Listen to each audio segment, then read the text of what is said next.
I think there's a lot of things that go into this. First off is an acknowledgement that this is happening, that this is life disrupting, that this is something that could occur.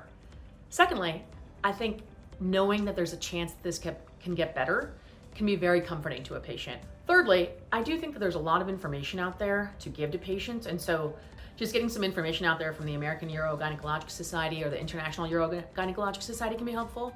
And then finally, someone who provides care in obstetrics, a midwife or an OBGYN provider, can start the process by getting a referral to the pelvic floor physical therapist.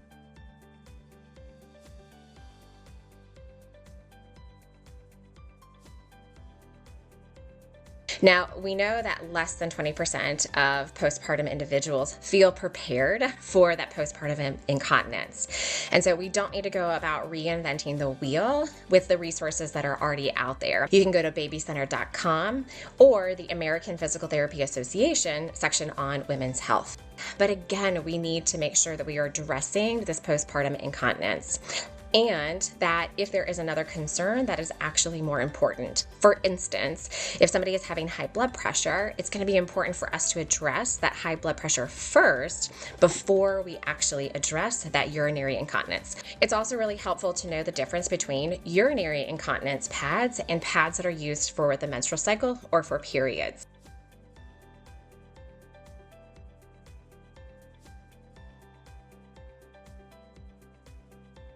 As everyone knows, it's become even harder to get in to see a subspecialist, whether that be a physician or a pelvic floor physical therapist. Every physician cannot talk about treatment options for urinary incontinence. Not every physical therapist can address pelvic floor disorders. So as long as someone can get a referral in early, the earlier the better, just because there have been long wait times around the whole country.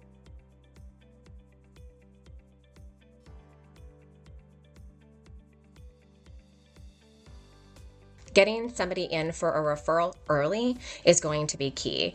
As we know, wait times are incredibly long to get in with a specialist, whether that is a urogynecologist to review treatment options or even a pelvic floor physical therapist. And we know that not every place has those. So accessibility, especially when it comes to wait times or having to drive and get to someplace, can be really difficult.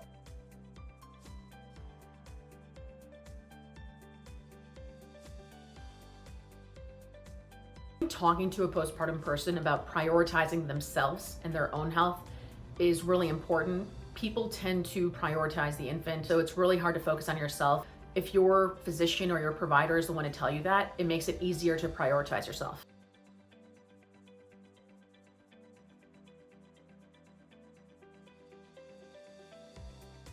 Having open and honest communication is going to be really key, and letting people know as a healthcare provider that we can refer and that mental health therapists are also another good resource.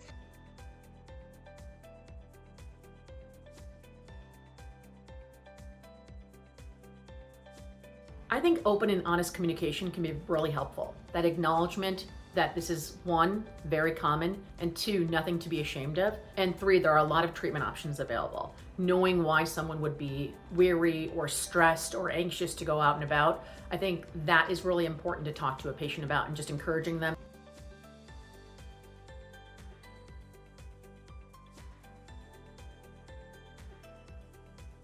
Encouraging patients to be open and honest about that and seeking support from support groups is another great way to support your patients.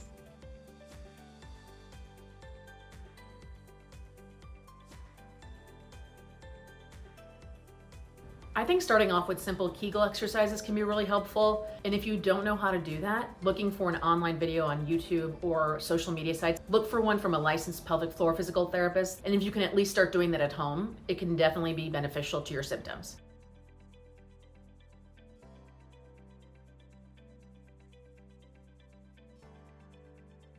So if somebody is trying to do chores, they're trying to engage in social activities, and they sneeze and laugh, or they're trying to incorporate exercise back into their routine and they're having that incontinence, and that we need to go beyond just doing Kegels, and that is where you're going to have the specialist, like a pelvic floor therapist, come in and really help out that individual.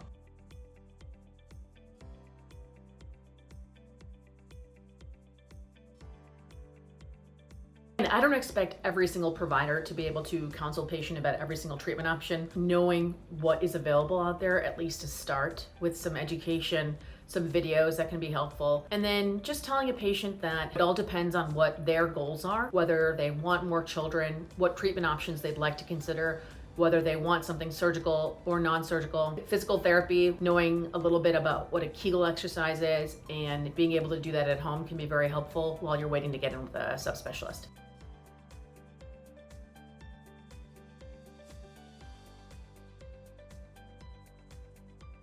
We need more investment in treatment options and referral sources, and having more opportunities for physical therapists to go on and get training in pelvic floor therapy.